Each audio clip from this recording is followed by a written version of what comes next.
In this guide, I'm going to show you how to adjust Coach Perspective in College Football 27. Before we get into this guide, make sure to like the video and subscribe to the channel with all notifications on. It really does help with the channel and it lets us know that you want more content like this. We'd greatly appreciate it. And if at any point throughout this guide you did have any questions, just ask them down in the comment section below and we can help you out further. I'm going to be doing my best to reply to every single comment down there. Starting off on the home screen, scroll all the way down and you're going to see settings right here.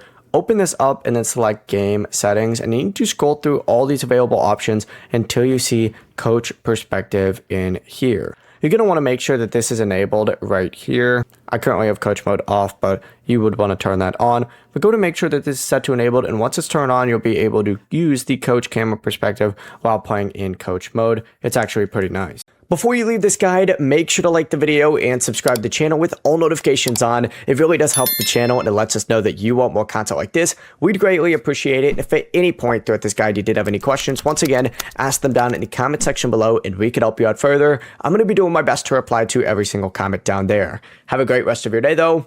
Peace.